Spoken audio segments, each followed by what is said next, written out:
Avant de vous présenter les méthodes de votre site pour le référencement naturel, je pense qu'il est utile de faire un petit tour d'horizon des différents outils de recherche et de vous expliquer comment fonctionne un moteur de recherche.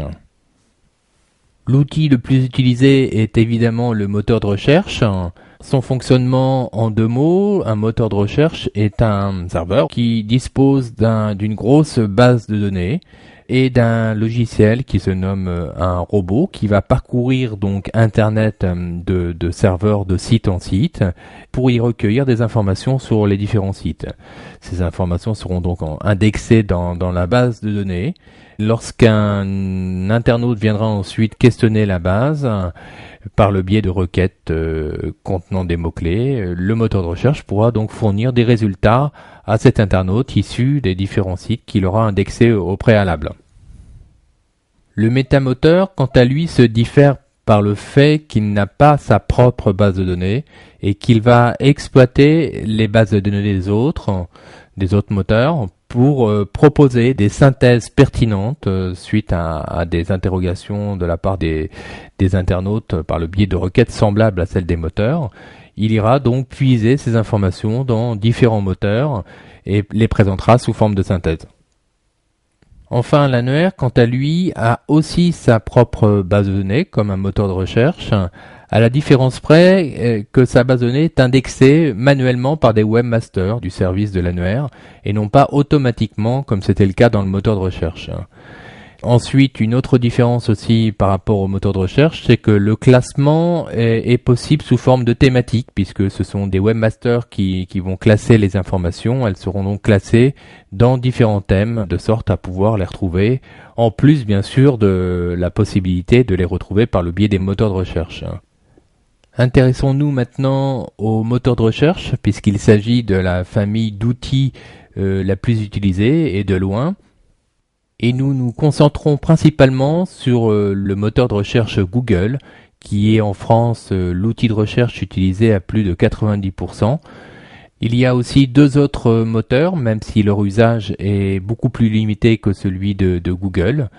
Il s'agit de Bing, qui est le moteur de recherche de Microsoft, et de Yahoo qui initialement était un annuaire et qui s'est décliné maintenant en version annuaire et en version moteur de recherche. Le fonctionnement d'un moteur de recherche peut se décomposer en trois phases principales. La première est l'exploration. Durant cette phase, un robot, qui n'est ni plus ni moins qu'un logiciel qui se comporte comme le navigateur que vous utilisez en tant qu'internaute, va explorer tous les sites les uns après les autres sur Internet d'une manière récursive afin d'y récupérer des informations pertinentes. À noter que pour le moteur de recherche Google, ce robot s'appelle Googlebot. La deuxième phase correspond à l'indexation. L'indexation consiste à récupérer les informations, les mots pertinents du contenu de la page et à les pondérer. On verra d'ailleurs que selon l'endroit où seront prélevées ces informations dans une page, ils seront plus ou moins pondérés. Ces informations seront ensuite indexées dans une grande base de données propre au moteur de recherche et seront ensuite associées à la page d'où sont issus les mots-clés. Ceci afin de constituer un annuaire inversé qui permettra par la suite de proposer l'URL des pages par rapport aux requêtes des utilisateurs selon les mots-clés que comporteront ces requêtes. La troisième phase est la phase de recherche. Elle concerne cette fois le moment où l'internaute interrogera le moteur en saisissant une suite de mots-clés dans le champ de recherche du formulaire du moteur donc. Une requête sera alors envoyée à la base afin d'identifier les différentes pages contenant ces mots. Les résultats seront alors classés selon un algorithme très complexe qui est propre, spécifique donc à chaque moteur. Cet algorithme tiendra compte notamment de la pondération des mots lors de son indexation et de plusieurs indices comme l'indice de popularité que l'on appelle aussi chez Google le PageRank. Je vais maintenant vous expliquer avec ce schéma le fonctionnement d'un moteur étape par étape. Commençons par la phase d'exploration, comme nous l'avons indiqué précédemment. Le robot va donc parcourir tous les serveurs d'Internet en passant d'adresse IP en adresse IP. Il va donc parcourir ainsi tous les serveurs un à un et passer d'un serveur à l'autre, comme nous pouvons le voir sur ce schéma. Il passe ici sur le serveur web qui nous concerne. Et la première chose que va faire le robot lorsqu'il va arriver sur un nouveau serveur, c'est d'interroger un fichier qui se nomme robot.txt. Et comme nous pouvons le voir sur le schéma, ce fichier est un fichier de type texte, donc .txt, qui contient des caractères, du code ASCII donc, et on va voir les différentes instructions qu'il contient et l'incidence que ça a par rapport au fonctionnement du moteur de recherche. En effet, la fonction de ce fichier est de donner des consignes au robot par rapport à des répertoires ou voire des fichiers qu'il ne doit pas indexer dans sa base de données.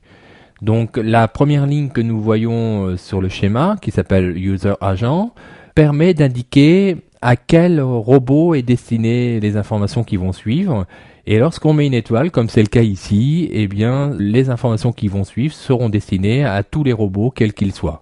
Sinon, on indique à la place de l'étoile le nom du robot.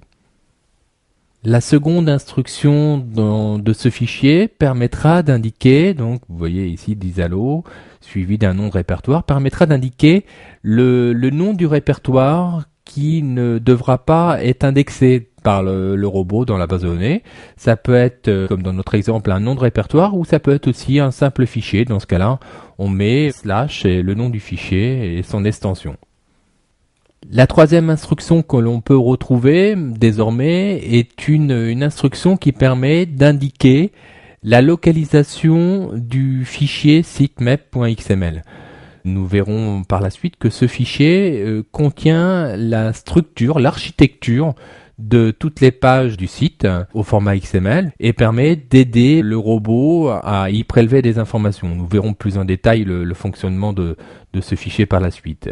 Toujours est-il que maintenant, il est assez courant d'intégrer cette information dans le robot.txt de sorte à ce que, quel que soit le robot, que ce soit Google, Yahoo ou Bing, comme tous les trois ont adopté ce standard, ils peuvent connaître, savoir où se trouve ce fichier et la prochaine étape, vous pouvez vous en douter, va être de consulter le fichier sitemap.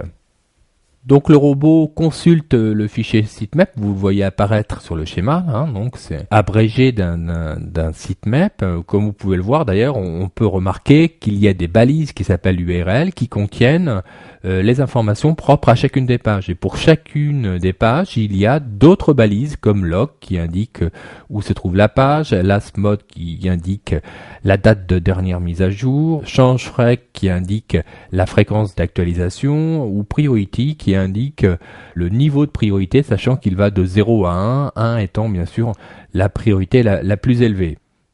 Donc le robot va parcourir toutes ces informations, va les enregistrer et va en tenir compte lors de la récupération des informations et de l'enregistrement dans la base. Là, il détecte que la première page est la page index et il va donc commencer maintenant par visiter cette première page. Il entre donc dans le code de la page index et va la parcourir à la recherche de mots, d'informations qu'il trouvera pertinentes pour enrichir sa base. Ces informations seront ensuite renvoyées, insérées dans la base de données, en les associant bien sûr avec la page d'où ces informations sont issues, de sorte à pouvoir par la suite renvoyer le nom de cette page lorsque les mots-clés en question ressortiront dans une requête d'utilisateur. Dans le code de la page, lorsque le robot va rencontrer un lien hypertexte, il va le suivre de sorte à parcourir la page qui se trouve donc au bout de ce lien hypertexte et de sorte à renouveler la même procédure avec toutes les pages du site. Comme vous pouvez le voir ici, donc là il vient de suivre le lien qui va sur la page P1. Il a donc identifié les informations pertinentes de cette page aux différents endroits, dans le title, dans le H1, etc. Et il vient de les ajouter dans la base de données du serveur. Ce qu'il est intéressant de retenir, c'est que le moteur de recherche, le robot, a pour fonction d'indexer toutes les pages du site dès lors qu'il y a un lien hypertexte qui permet d'y accéder.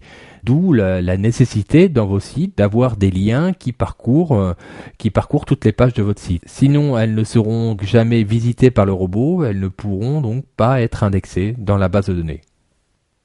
Nous arrivons maintenant à la dernière phase, la phase de recherche. Cette phase de recherche concerne l'internaute qui va donc questionner l'interface publique du moteur de recherche. Ça se matérialise par le formulaire que vous avez l'habitude d'utiliser de Google où il n'y a qu'un seul champ qui permet de saisir des mots-clés. Donc ce formulaire va s'afficher dans le navigateur de l'internaute. Il va pouvoir ainsi y saisir des informations. Ces informations vont se matérialiser par des mots-clés. Ces mots-clés seront ensuite envoyés lors de la validation du formulaire sur le serveur de la base de données, qui va ensuite générer une requête sur la base de données. Et les informations qui vont correspondre à ces différents mots-clés, ces informations qui sont évidemment très très nombreuses, vont ensuite être traitées par un algorithme très complexe qui permettra de trier les différents résultats selon leur pertinence. Cette liste de résultats sera donc ensuite renvoyée à l'internaute et il ne lui restera donc plus ensuite qu'à cliquer sur le lien de la page qui l'intéresse pour se rendre sur le site en rapport.